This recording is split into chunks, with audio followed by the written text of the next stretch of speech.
श्री रैदास जी अपने गिरधर लाल जी लेकर के मेड़ता पहुंचे। सावधानी से सुनना। मेड़ता, जहां मीराबाई विराजती थी। अपने ठाकुर की सेवा करते थे श्री रैदास जी,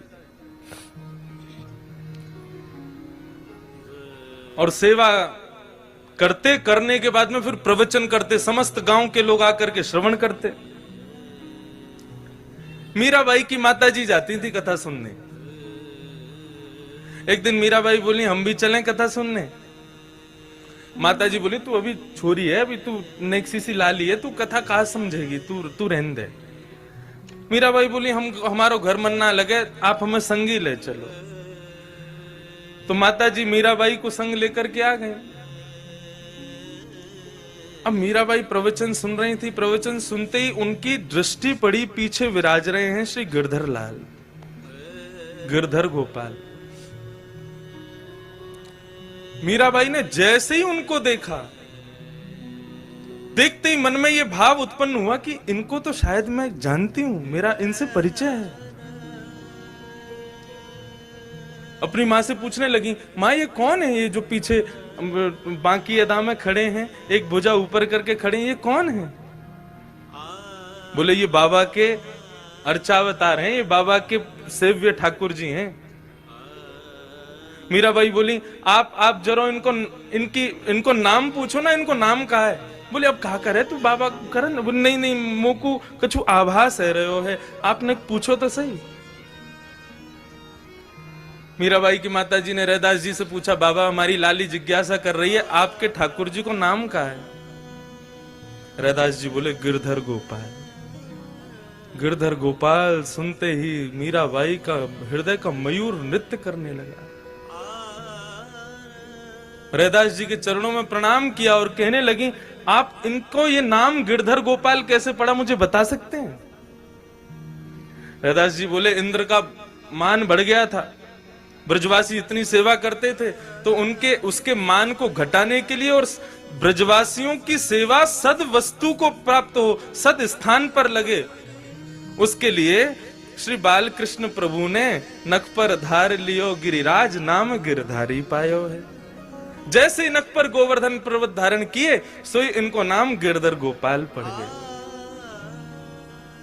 मीराबाई के नेत्रों में आंसू आ गए और रैदास जी के चरण पकड़ के मीराबाई कहती हैं, प्रभु ये आपके ठाकुर जी नहीं है, ये मेरे ठाकुर जी हैं, और ये मेरे पास आने के लिए आपका सहारा लेके आए। रैदास जी का ताम्र वर्ण हो गया। बोले कैसी बात कर रही हो, मैं कब से सेवा कर रहा हूं इनकी, और तुम कह रही हो तुम्हारे हैं? तब मीराबाई ने अपने पूर्व जन्म की कथा बताई। कौन है मीराबाई? भगवान के एक मित्र सुबल का ब्याह पूर्व जन्म में मीराबाई से हुआ था। मीराबाई जब अपने पूर्व जन्म में थी, तब उनका ब्याह भगवान के मित्र सुबल के साथ हुआ। तो जैसे ही ब्याह हुआ तो मीराबाई की माताजी क्या बोली, देख तेरो ब्याह सुबल ते हैरो है, और तू पता कहां जाएगी, तेरो ससुराल है ब्रजमंडल, लेकिन याद रखियो तेरे पति को जो मित्र कृष्ण है ना, वाकु भूल के भी अपनो मुख मत दिखा दियो। यदि तेने अपनो चेहरा दिखा दियो तो वाके अंदर वशीकरण शक्ति है, वो तो को अपनो बना लेगा और तेरा पतिव्रत धर्म नष्ट हो जाएगा। मीराबाई बोली, मैया तुमने मुझसे कह दी और मैंने आपकी मान ली, वो कितनों प्रयास कर ले वाकु अपना मुखमंडल नहीं दिखाऊंगी मैं। सुबल मीराबाई से ब्याह करके, जैसे उनको, मीराबाई का नाम कुछ और था, ब्याह करके लौटा तो ठाकुर जी को पता चली हमारो सुबल हमारो मित्र है, भैया ब्याह करके आयो, भाभी लेके आयो। जब पूछ के तो आए सब ठीक ठाक है कि ना, और या बहाने भाभी को चेहरा देखे आवेंगे। अपने बालक और मित्र की बहू सबन ने बढ़िया लगे, हमें अनुभव ना है, आप लोगों ने ज्यादा होगो। अब ठाकुर जी पहुंचे, सावधानी से सुनो, बड़ी बड़ी सुंदर कथा। अरे सुबल, आ गो भैया? बोले हाँ आ गए। कहाँ हो भैया इतने दिन आते? बोले ब्याह है गो है ना, तो अब गृह गृहस्थी बन गई है, वही में व्यस्त हो। अरे भैया ब्याह करे आयो ने, हमें दिखा दे अपनी बहू को मोड़ो। सुबल बोलो तू देवर है, वो तेरी भाभी है, अपने आप देख ले मोते काके। तो पालकी में बैठी थी मीराबाई, और हमारे श्रीनाथ जी बाबा ऐसे पर्दा हटा के जैसे ही भीतर झांकने लगे, मीराबाई को पता चला ये वही बाल कृष्ण, तुरंत अपना मुंह ढक लिया। ठाकुर जी बोले भाभी जी ने एक अपना मुखमंडल दिखाए दो। मीराबाई ने मुंह खिला दिया, बोले नहीं दिखाएंगे। ठाकुर जी ने खूब अब आप सोचो, ठाकुर जी जाको मुख देखना चाहे।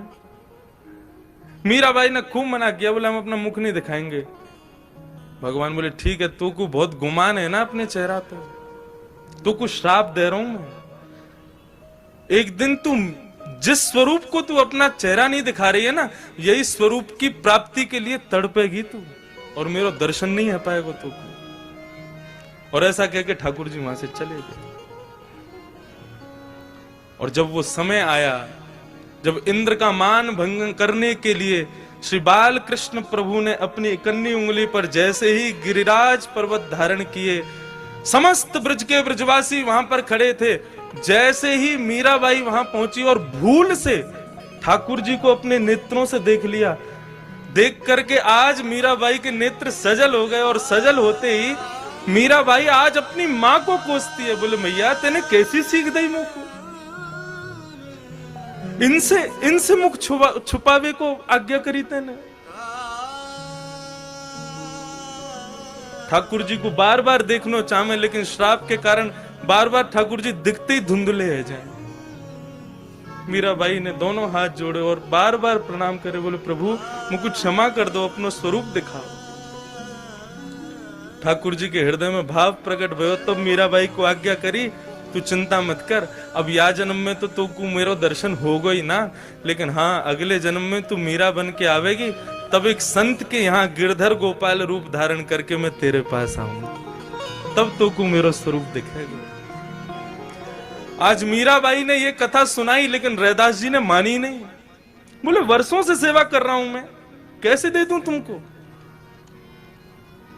मीराबाई गिरधर गोपाल की ओर देखती है और कहती है आपके संत निष्ठुर नहीं है, आप निष्ठुर हो। आप ही नहीं चाहते मेरे पास आना। ठीक है प्रभु मैं जा रही हूं आज तो, लेकिन 3 दिन का समय दे रही हूं, यदि आप मेरे पास नहीं आए तो छुरी से अपना गला छेद दूंगी।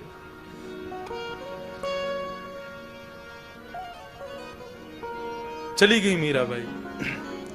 3 दिन व्यतीत हुए। 3 दिन बाद जैसे ही ठाकुर जी नहीं आते दिखे मीराबाई को, तुरंत छुरी लेकर के अपने गले पर रख के बैठी, लेकिन मां ने बहुत याचना करके उनको रोक लिया। मां ने कहा ऐसे तू या प्रकार से अपने शरीर को दुष्प्रहार ना कर सके। मीराबाई बोली यदि आप ऐसे मुझे बचा लोगी तो मैं दूसरे कारण है मेरे पास, मैं जल छोड़ दूंगी, अन्न त्याग दूंगी यदि गिरधर गोपाल नहीं आए तो। शुष्क हो गया पूरा शरीर। ठाकुर जी से भी ये विरह देखा नहीं गया। और एक दिन श्री रैदास जी के स्वप्न में श्री गिरधरनाथ जी प्रकट हो गए और प्रकट होकर के उनसे कहा बाबा मुझको क्षमा करो, मैं भले ही आप मेरी सेवा करते हैं और आपकी सेवा से मैं बहुत प्रसन्न भी हूं, लेकिन अब मैं आपके पास नहीं रह सकता। मैंने ये रूप मीराबाई के लिए धारण किया है और मैंने ही कहा था कि मैं संत के माध्यम से मिलूंगा। एक संत मुझे अर्चना करके, मेरे विग्रह की सुंदर पूजा अर्चना करके पूर्ण रूपेण मुझे पर ब्रह्म के रूप में निर्मित कर देगा, तब मैं मीराबाई के पास जाऊंगा। अब आप मुझे उसी को दिया। अब जब स्वयं ठाकुर जी की आज्ञा हो गई, फिर रैदास जी कैसे रुकते। रैदास जी विचरते विचरते, अब रैदास जी के हृदय की भावना तो जो अपने सेव्य ठाकुर की सेवा करते होंगे वे जानते होंगे कि अपने सेव्य को अपने से दूर करना कितना कष्टदायी होता है। श्री रैदास जी विचरण करते करते मीराबाई के यहां पहुंचे और मीराबाई बिल्कुल अचेत मरणासन अवस्था में है। तब श्री रैदास जी ने अपने हृदय के ठाकुर जी को उनके सामने पधराया और तब ये पद गाया। मुझे 2 ही पंक्ति याद हैं, मैं बस ऐसे ही गा के सुनाऊं, सावधानी से सुनना। ले मीरा ले गिरधर तेरा, ले मीरा ले गिरधर तेरा, ले मीरा ले गिरधर तेरा, ले मीरा ले गिरधर तेरा, सेवा पूर्ण भई अब मेरी, सेवा पूरी भई अब मेरी, सेवा पूर्ण भई अब मेरी, सेवा पूरी भई अब मेरी, जागा भाग है तेरा बेटी, ले मीरा ले गिरधर तेरा, ले मीरा ले गिरधर तेरा। और श्री रैदास जी महाराज अपने सेव्य, अपने निज ठाकुर जी को मीराबाई को दे आए। और उसी दिन इसी राजस्थान की भूमि पर भक्त मीरा का द्वितीय जन्म हुआ। ऐसी भक्ति के अलख जगाई। आज भले ही अपने देह से ना हो, लेकिन अपनी वाणी से, अपने कृत्यों से आज भी मानो ऐसा लगता है कि मीराबाई रात्रि में सब सो जाते हैं, ठाकुर जी भी शयन करते हैं हम लोगों के लिए, लेकिन कपाट बंद होते ही मानो मीराबाई जैसे भक्तों के साथ में ही लीला करते हैं। ये भक्ति की वो परिणति है जहां तक हर वैष्णव पहुंचना चाहता है, लेकिन संसार के माया के कारण नहीं पहुंच पाता। तो वही भाव, ये कथा क्यों कह रहा हूं मैं, अर्चावतार का ये स्वरूप है कि वो एक को संयोग देता है तो किसी को वियोग दे के आया है, और आपको संयोग दिया है तो एक दिन आपको भी वियोग देगा। आज नहीं तो कल भले ही मेरे वंश में आगे के लोग गिरधर लाल की सेवा करें, लेकिन मुझसे तो सेवा जाएगी ही ना। इसलिए अपने अर्चावतार को जितना हो सके, अपने नन्हे से गोपाल जी या जो भी आपके घर में अर्चावतार के रूप में विराज रहे हैं, उनकी खूब सेवा करो। वे आपकी सेवा से निरंतर प्रसन्न रहें, ये भाव रखो। वे सत्य स्वरूप हैं, उनका अर्चक बदल सकता है लेकिन वे कभी नहीं बदलेंगे, वे निरंतर सत्य रहेंगे। दूसरी बात, चैतन्य हैं वे। हमारे शास्त्रों में वैष्णवों के लिए 2 अपराध बताए गए, भगवान से विमुख होने के 2 अपराध। और वो 2 अपराध कौन से हैं? पहला अपराध तो यह है कि अपने घर में विराज रहे ठाकुर जी में, अर्चावतार में मूर्ति भाव रखना, ये सबसे पहला अपराध है। वे चैतन्य हैं। आपके हृदय का भाव ऐसा ही होना चाहिए कि जिस प्रकार मुझे भी सर्दी लगती है, मुझे भी गर्मी लगती है, मुझे भी भूख लगती है, पुष्टि क्या है? यही तो पुष्टि है। वे ठाकुर साक्षात लाडले लाल के रूप में ही विराज रहे हैं। श्रीनाथ जी महाराज जिस सेज पर विराजते हैं, उस सेज को सेज नहीं माना जाता। वो सेज क्या है? जिस स्थान पर श्रीनाथ जी विराजन उस स्थान को माना जाता है कि ये श्री यशोदा जी की गोदी है और गोदी में लाला बैठे हैं। पिछवाई जो है वो किसका भाव है? जो पीछे हम मसनद लगाते हैं, ऐसे श्रीनाथ जी की भी मसनद लगती है।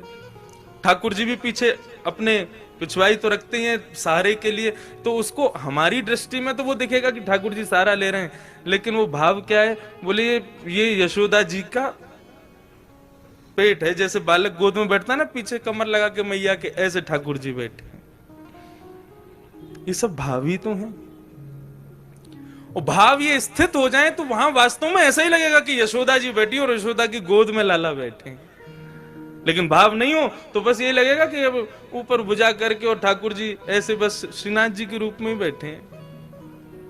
वे चैतन्य हैं, उनमें मूर्ति का भाव तो उत्पन्न। श्रीमद् भागवत में तो ऐसा लिखा है, ठाकुर जी को मूर्ति समझने वाले के दर्शन करके हम तो अपवित्र हुए, हमारे वस्त्र भी अपवित्र हो गए।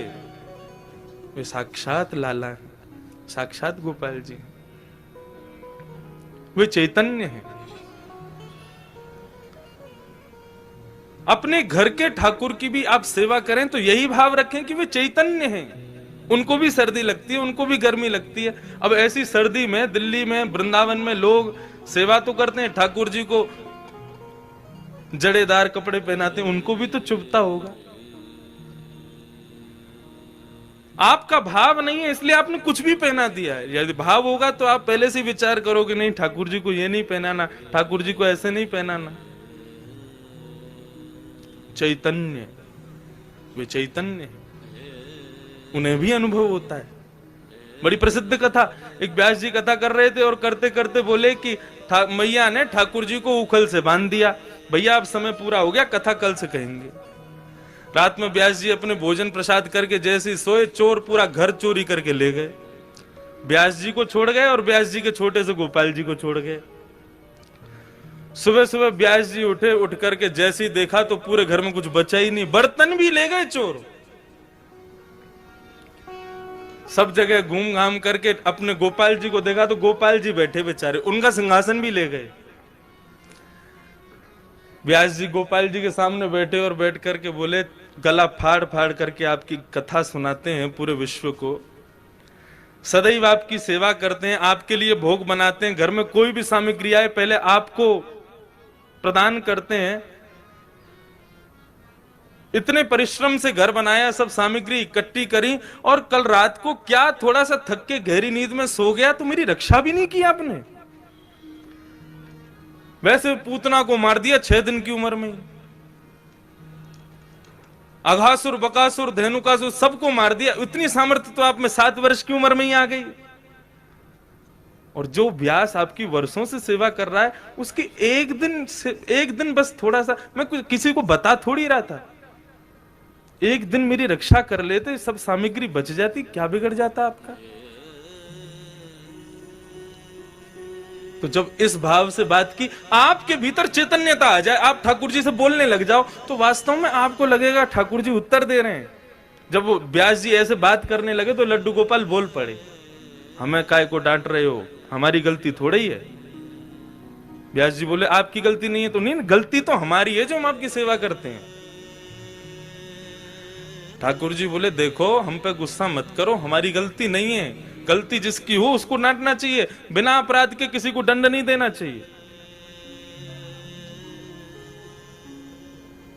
व्यास जी बोले, क्यों नहीं है आपकी गलती, क्यों नहीं बचाया आपने, आप तो कर सकते थे ना, आप तो सर्व सामर्थ्यवान हैं। भगवान बोले, हम कर देते, लेकिन कल तुमने कथा में कहा था कि मैया ने हमको उखल में बांधा, हम तो उखल में बंद रहे थे, यदि खुले होते तो बचा लेते, बंद रहे थे हम तो।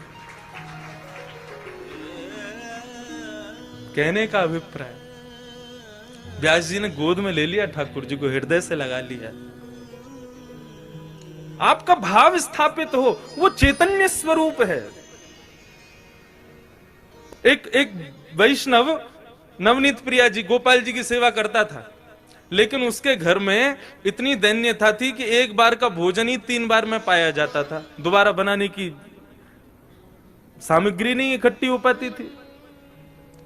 अब उसका कोई एक मित्र आया, वो पैसे वाला, उसने आकर के उससे कहा, और भाई सब ठीक? बोले हाँ सब ठीक। बोले तुम्हारा दिन सुधर गए कि नहीं? बोले अब वैसे ही है भैया, क्या करें, एक समय अब रोटी बनती है, उसी से शाम तक का गुजारा होता है। बोले अच्छा तुम पूजा वूजा करते हो क्या? बोले हाँ। बोले किसकी करते हो? बोले गोपाल जी, नवनीत प्रिया जी, लड्डू गोपाल, इनकी पूजा करता हूं। हंसने लगा मित्र, इनकी सेवा करते हो? अरे ये भी बेचारे जब इनको पूतना मारने आई ना, स्तनों में विष लगा के, तो ये भी नेत्र बंद करके शंकर जी से मदद मांग रहे थे कि पूतना के स्तन के विष को तुम पी जाओ। अरे जो अपनी रक्षा स्वयं नहीं कर पाते, तुम्हारी रक्षा क्या करेंगे?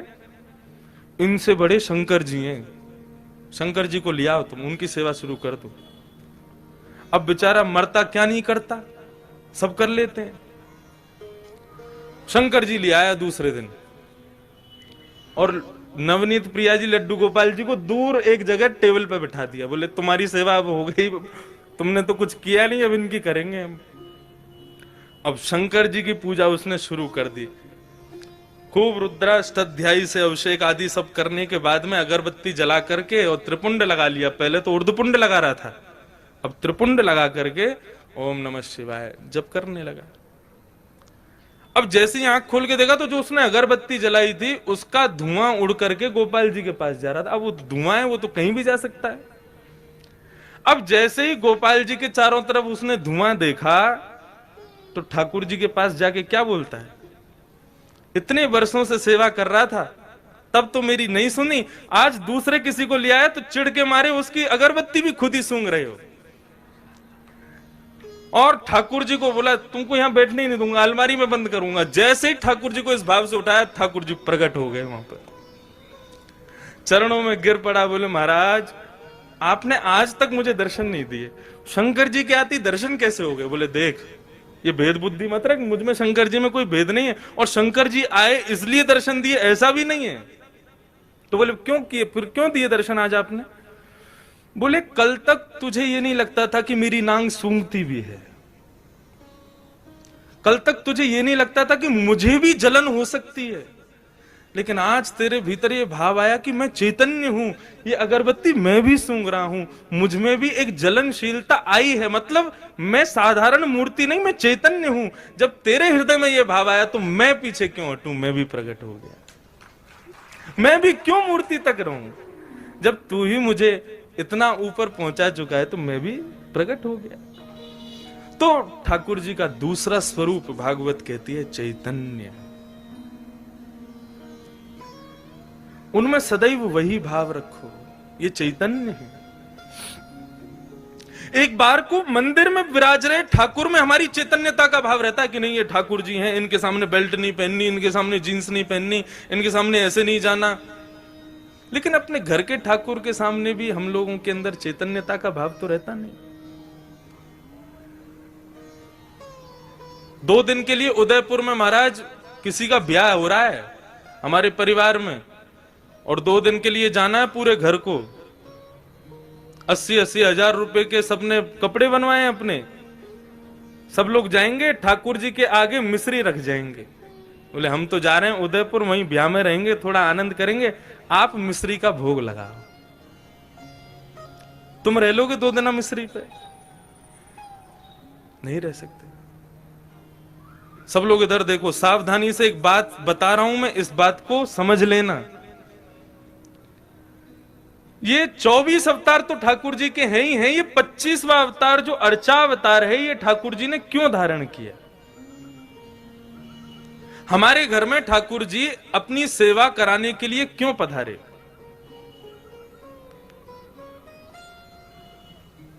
इसके पीछे एक बहुत सुंदर भाव है, सावधानी से सुनिएगा।